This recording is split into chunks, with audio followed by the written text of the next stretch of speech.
es de marzo. ¿Por cuánto vamos a andar?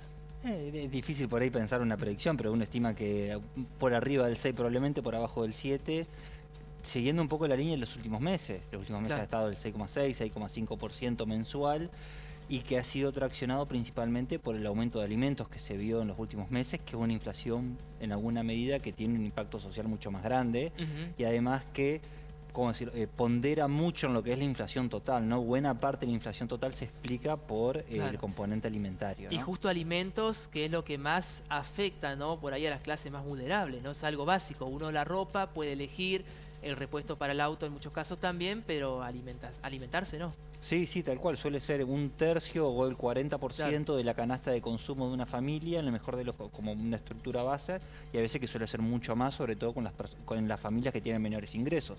Mientras menores ingresos tiene, mayor peso tiene el conjunto de los alimentos en la canasta de consumo de la población. Entonces, cuando se dan situaciones en donde los alimentos aumentan un 8, un 9, un 10%, cuando la canasta básica aumenta esos valores, está impactando principalmente en las familias que menor ingresos tienen porque tienen mayor peso en sus canastas de consumo. Claro, hoy justamente hablábamos con un estacionero, ¿no? Sobre este aumento que se dispuso, un acuerdo de alguna forma entre el gobierno y petroleras del 4% de aquí a agosto de los combustibles, que estaría debajo de la inflación, aunque dice que para nosotros en el interior del país este porcentaje igual va a ser superior. En el presupuesto nacional, ¿no? Que aprobó el Congreso no estaba previsto este índice de inflación, ¿no? No, bueno, eso es algo habitual igual en lo que es la técnica presupuestaria, suelen Claro. decir que es subestimar la inflación y los recursos porque en alguna medida es más fácil o más habitual ejecutar recursos de sobra que subejecutar recursos que faltan, ¿no? Entonces Claro. los presupuestos suelen tener una estructura de estimar para abajo lo Hacia que son abajo. algunas variables y entre esas son la inflación, ¿no? Por eso cuando uno habla de la inflación que se plantea en términos en el presupuesto suele ser en primer lugar un promedio de todo el año y no algo que se referencia específicamente como qué tan bueno es para predecir el órgano que arma el presupuesto, pero tiene que ver muchas veces más con la técnica propia de cómo se elabora el presupuesto. Ahora, después está el esquema de cómo se estructuran otras políticas que sí se vinculan con el presupuesto y cómo se van actualizando, ¿no? Que son muchos tipos de gastos que tienen que ver con el gobierno y que suelen tener estructuras de aumento más bien trimestrales y que van siguiendo efectivamente la inflación. Perfecto. Por eso se habla también a veces de un ajuste que no tiene que ver, digamos, con la reducción, pero por ahí no aumenta, digamos, el tema de ciertos aportes para determinadas cuestiones al ritmo de la inflación. Y me imagino estando en los zapatos, ¿no? De Sergio Massa, ministro de Economía, no debe ser fácil porque por ahí era una de sus principales armas, si es que quiere ser presidente, el tema de llegar como el hombre que podía, aunque sea, controlar un poco más la inflación. Creo que ese era uno de los objetivos de Sergio Massa. Por ahora pareciera que no lo está logrando. Sí, Massa en un primer momento se propuso como objetivo que la inflación empiece con 3 y estamos a tener un mes de marzo que empiece con 6, el doble, no el doble precisamente, pero lejos por lo menos de lo que se propuso. Sí hay que decir algo, que es que se estabilizó la inflación en torno a un 6%. Es un valor alto, por lo menos con las inflaciones mensuales que se venía viendo anteriormente, pero es un valor que en torno a 6 se ha ido estabilizando. Ahora sí está atravesando por una situación sumamente compleja que no estaba prevista, o por lo menos con la dimensión que se terminó dando, que es el tema de la sequía y su impacto que tiene que ver inmediatamente en términos de divisas y en términos de precios de alimentos. Ahora, una de las últimas medidas que se anunció estos días, que es esta idea de un dólar soja, un dólar regional, que abarca una gran cantidad de lo que es la canasta exportadora de Argentina, que tiene que ver mucho con los alimentos. Esto probablemente tenga un impacto para la inflación de abril porque va a volver a poner presión sobre los precios internos de los alimentos porque implica un tipo de cambio diferencial mayor para muchos alimentos que se consumen y que forman parte de la canasta alimentaria del país. O sea que el dólar soja puede ser de doble filo, ¿no? Quizás por un lado nos permite un mayor ingreso de divisas muy necesario para el Banco Central, pero por el otro podría impactar entonces en los alimentos. Totalmente, totalmente. Sobre todo, no el dólar soja precisamente como se lo conoció en primer lugar. Claro. El dólar soja se referencia al cultivo, a la producción de soja, que es un bien que tiene poco impacto en lo que es la canasta alimentaria del país y tiene un principal fin que es la exportación como el principal destino de lo que es la producción de soja. Ahora, cuando ese tipo de cambio diferencial empieza a impactar en el trigo con el que se vincula el pan, el arroz que va al plato de comida de cualquier familia, a la producción avícola, la producción de carne, empieza a abarcar productos que sí tienen mucho que ver con los alimentos que consumen las familias argentinas.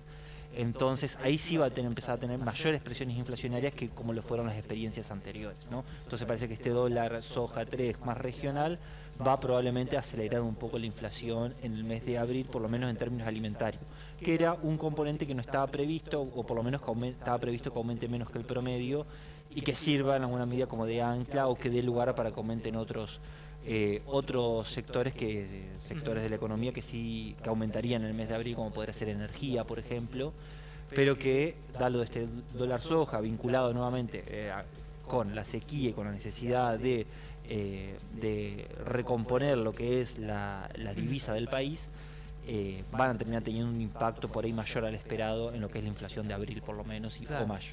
Gabriel, más allá por ahí de los nombres, dólar soja, dólar agro, de los números, de los porcentajes, el tema son las personas, ¿no?, que quedan de alguna forma excluidas del sistema, en los números de la pobreza. Otra vez Concordia, ¿no?, está entre las ciudades más pobres de la República Argentina.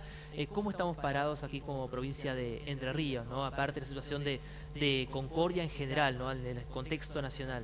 Sí, a ver, suele ser, cuando se publica la inflación suele resaltarse Concordia como una de las principales aglomerados que mide el INDEC en términos de la incidencia de la pobreza. La última medición fue del 55%, cuando a nivel nacional fue cerca del 40%, y Paraná suele tener indicadores parecidos a los nacionales en general, que no es una situación tan coyuntural, al sumo primero, segundo, tercero, pero suele estar por arriba del promedio de lo que es la situación de Concordia, que se mueve muchas veces en la armonía del nacional y no tanto por una situación de Concordia, por lo menos en la trayectoria de los últimos años, me parece a mí.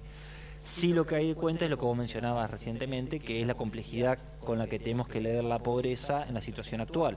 Una situación en donde estamos viendo tasas de desempleo relativamente bajas, en torno al 7%, donde estamos viendo un acceso al mercado de trabajo, donde estamos viendo actualizaciones salariales que algo van tratando de seguir la inflación.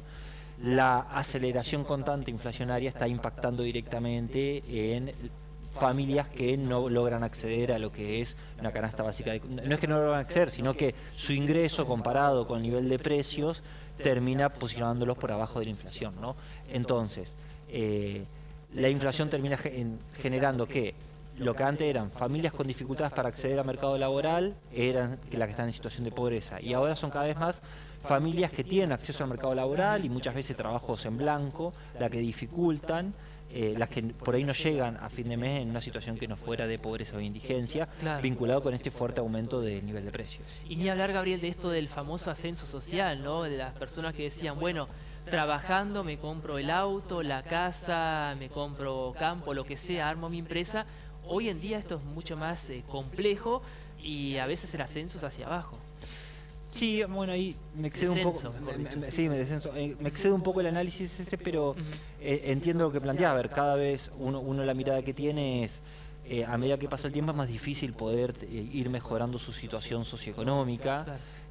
A partir por lo menos de una trayectoria normal de ingresos. Eso muchas veces está vinculado con el acceso a los mercados, a la educación y la educación pública, y siempre defendiendo un poco la facultad y la universidad pública, es uno de los principales motores de el ascenso social, que no determina solamente el ingreso inmediato, sino esos saltos de ingreso que uno tiene a lo largo de su vida, ¿no? Cuando uno se recibe de una carrera, por lo general tiene un diferencial de ingreso, accede a otro tipo de trabajo.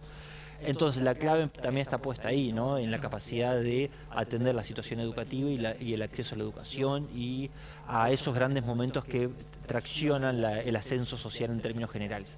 Ahora también está la otra dimensión que mencionabas vos, que en un contexto inflacionario continuo y una volatilidad macroeconómica dificulta esta situación de tener una proyección social un poco más de largo plazo, dado que lo que se va deteriorando son los ingresos reales de las personas frente a estas situaciones. Y aún más cuando uno tiene la inestabilidad o la dificultad para tener una perspectiva de mediano o largo plazo, o para fin de año, para el próximo año, con distintos modelos políticos y de lecturas de qué puede llegar a pasar con la inflación y con el Estado y con el trabajo en los términos de la elección que se viene este año, ¿no? Por supuesto, justamente lo habías mencionado recién, es un año electoral y por ahí van a aparecer las famosas recetas mágicas de vuelta, aquel que tiene la herramienta para bajar la inflación en 6 meses, en un año o en menos. ¿Hay una única herramienta para bajar la inflación? ¿Alguien la conoce, la sabe? ¿Por qué nos cuesta tanto a nosotros y quizás otros países sí lo han logrado? Me imagino que esto no debe ser algo que se puede lograr de un día para el otro. No, no, para nada. A ver, no es algo que se pueda lograr de un día para el otro. Yo tampoco creo en esas recetas mágicas. Claramente, a ver, yo creo que distintos proyectos podrían llegar a funcionar en la medida en que tengan distintas condiciones de implementabilidad, de que se puedan seguir, de que sean coherentes y también de que en todo proceso de ajuste inflacionario hay también un proceso de puja distributiva de quienes se van quedando con ciertos recursos, ¿no? Entonces, es decir, porque la inflación implica un aumento generalizado de precios, pero los precios son todos distintos los que manejamos cada uno. Entonces una cosa es si el salario aumenta o no aumenta, si las tarifas aumentan o no aumentan, o si la rentabilidad aumenta o no aumenta. En esa lectura de qué es lo que tiene que frenar antes, o distintas otras variables, ¿no? Lo que se está discutiendo es la distribución del ingreso por un lado. Y por otro lado también que las recetas simplistas muchas veces suelen tener un impacto muy fuerte y sobre todo en un contexto como en el que se encuentra Argentina, que no es solamente en un contexto de alta inflación, sino un contexto de larga inflación, ¿no? Una inflación que ya tiene muchos años, lo podemos retomar en alguna medida cuando empezó a discutirse como la inflación como un problema que volvía a surgir en el año 2007-2008, ya pensando como 15 años donde la inflación volvió a ser un tema de discusión en Argentina, que 15 años van a ser personas que van a entrar con capacidad de voto ahora, ¿no? Entonces empieza a pensar personas que van a votar, que crecieron, nacieron con el problema inflacionario como un problema del país, ¿no? Claro, y justamente como hombre de la facultad, de la universidad, de la educación pública, en un año electoral también siempre es importante resaltar, me parece a mí por lo menos, la importancia, ¿no?, de la educación, ¿no? Ya sabemos que es fundamental hoy no solamente terminar la escuela secundaria, sino acceder a alguna carrera, y esto para muchas personas sin la universidad pública es imposible también, por eso creo que en un año electoral hay que resaltar, remarcar esto. Sí, es muy importante, me parece a mí, la presencia de la universidad pública porque es uno de los principales instrumentos de progreso social que ha caracterizado a nuestro país, por lo menos. El hecho de que cualquier persona pueda acceder a cualquier universidad y a estudiar la carrera que le guste y muchas veces también con un acompañamiento no solamente de la institución, sino también financiero, con distintas becas que le permita a una persona que se haya egresado de la secundaria o incluso en algunos casos que no, que pueda acceder a un título de grado con su correspondiente esfuerzo y trayectoria, Claro. y eso darle un diferencial muy importante en lo que es el mercado laboral, las trayectorias educativas y también como una realización personal, es muy importante. Por ahí uno, si ve los estudios que determinan un poco de qué depende el ingreso de una persona, encuentra que el nivel educativo es muy, muy influyente. Entonces la capacidad de por lo menos transitar parte de su vida educativa en una universidad, más allá de después de un egreso o no, tiene un impacto muy positivo en lo que es el ingreso real de las personas, por distintas características, ¿no? Por la capacidad de acceder a distintos tipos de trabajos, por un diferencial que hay en la experiencia o incluso hasta convenios colectivos de trabajo que pagan distintos según si uno tiene título de grado o no. Es uno de los principales instrumentos que determinan el ingreso real de una persona, en conjunto con la experiencia, con lo que es la edad y conjunto con otras variables que también influyen, pero que la educación es uno que atraviesa en los distintos análisis que se hacen en distintos sectores o distintos países. Por supuesto. Gabriel, por último, consultarte con una noticia, ¿no?, que causó por ahí bastante repercusión en los últimos días, que no está ligada directamente con la economía, pero tiene que ver con la decisión de Chile, ¿no?, que el Congreso aprobó finalmente 4 días laborales en la semana. Es una política que se va a aplicar desde aquí hasta en 5 años, creo que se reduce de a 1 año siempre. Bueno, ¿esto es posible en Argentina o estamos muy lejos de pensar eso? A mí en lo particular me gustó la idea, está bueno, pero ¿es tan así esto que se puede trabajar 4 días a la semana? Mira, no conozco algunos estudios, no lo he visto en profundidad. Suelen salir a la luz esos estudios que reflejan claramente las experiencias positivas que tienen que ver con la idea de trabajar 4 días en vez de 5 días a la semana. Yo creo que ahí después va a haber sectores específicos en donde va a ser más fácil, más implementable, otro menos implementable.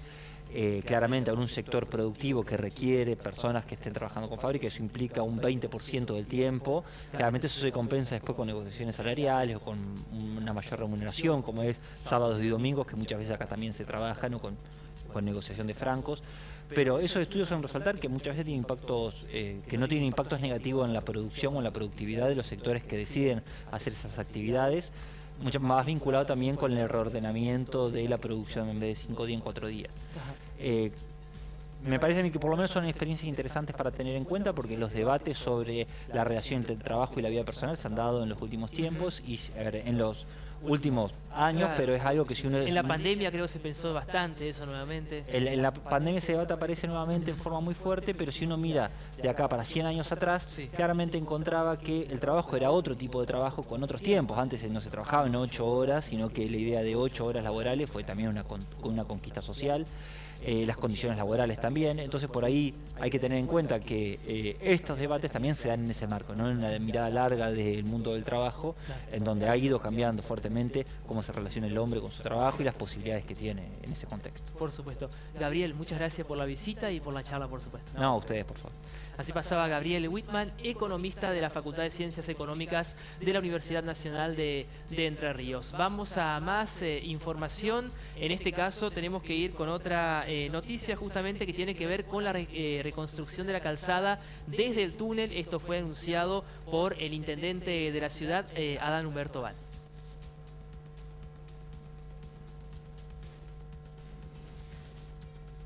Vinculación en una jurisdicción que es nacional, provincial y en parte también municipal, es concretamente todo lo que son las losas a la salida del túnel en el ingreso de la ciudad de Paraná. Estamos haciendo obras en distintos lugares, pero muchas veces los vecinos entran desde Santa Fe por el túnel y también los turistas nos dicen, está re linda Paraná.